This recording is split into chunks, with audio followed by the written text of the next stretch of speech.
this 5-minute tour of a few plant families in the Angiosperm phylogeny. We're going to focus on some tree families, or some families that commonly have trees, deciduous trees that you find in the Northwest. Our first dive is going to be down into Facaceae. So let's look into the group Facaceae, and within that, we're going to look at a few key families, starting with Facaceae. The Angiosperm phylogeny group has a lot of dense text here, but it's worth spending some time getting through and matching it with flora of the Pacific Northwest to understand more about the families that we're looking at. I really appreciate these trees, and so using these trees to understand the relationships between these families is really helpful in understanding who's related to who. Let's dive into the Facaceae. Facaceae are a widespread family that occur all around the world, and they're common in our area too, but there's just a few members that you're likely to see here in Northwest Washington. So let's look at these guys. Within the beech family, or the Facaceae, the first species that occurs in flora of the Pacific Northwest that's useful for us to know about is Chrysolepis chrysophylla. This is the golden Chinquapin, a really beautiful plant with a golden underside to its leaves and beautiful flowers. More common on the east side, though you can find it in Thurston County a little bit, but more likely Mason County, anywhere where there's a rain shadow and a little bit drier conditions. The other species that you're likely to see here in the Northwest is Oregon white oak. It's really common in our prairies, and this is solidly in the Facaceae family, and of course a good representative of oaks for us.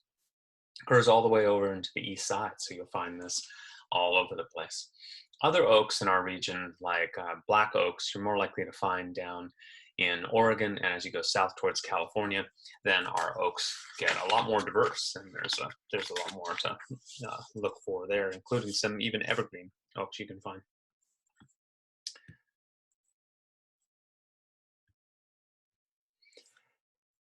On our tree within the Facaceae, the next group that I want to jump down to is the Juglandaceae.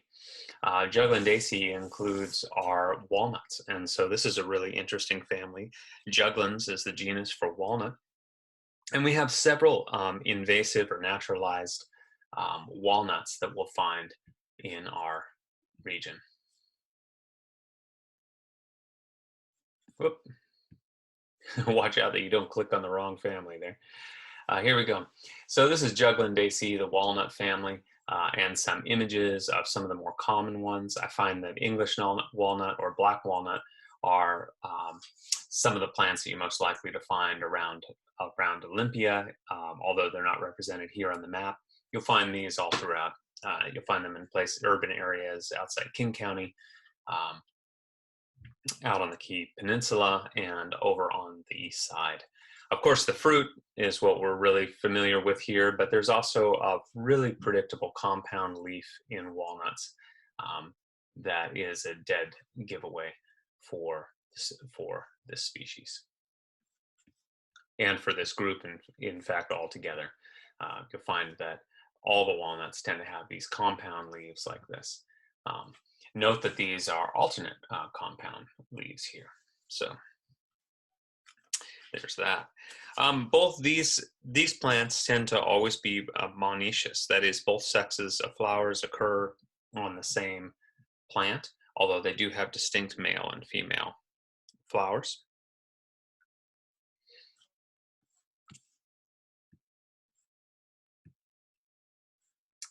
Jumping away from the Juglandaceae, let's go to the Betulaceae. This is another group that's really important for our region. Again, the Angiosperm phylogeny group has really dense text related to this. The map up here on the corner is really helpful. Betulaceae is more common in the northern hemisphere than the southern hemisphere. A few members go down into the Andes in South America, but predominantly this is a northern hemisphere family. But this is going to include all of our alders, all of our birches, and our hazelnuts. Corylus.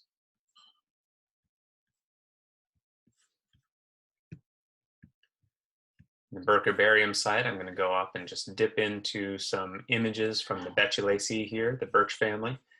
And of course, the first members to show up that are familiar with us are going to be the Alnus or the alders. Let's take a look at Alnus rubra. You're probably familiar with this species. If you spent any time outside in Western Washington, you've run across forests of red alder, known to be a nitrogen fixer. Big difference between alders and birches is that alder female cones tend to be woody. They almost represent where the males are not. The males are non-woody and kind of scale-like. But the female cones tend to be woody and they almost look like conifers, so they can be confusing to people. One way that I quickly tell red alder from any birch, if I'm looking at a leaf, is the folded margins of red alder leaves. Those folded margins tend to be specific to red alder, and so I can recognize red alder as an alder leaf right away. Otherwise, the leaves of many of these species look very similar to what leaves of our common birches look like.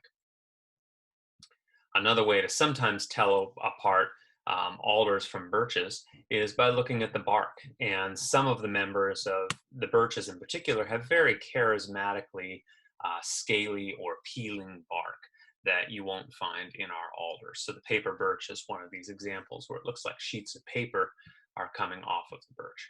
Other species may have warts or very clear protrusions on the bark that are different than what you would find in an alder.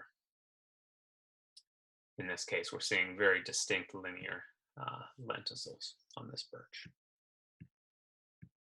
Okay, in our 5-minute tour, that is where we need to go in the Facaceae.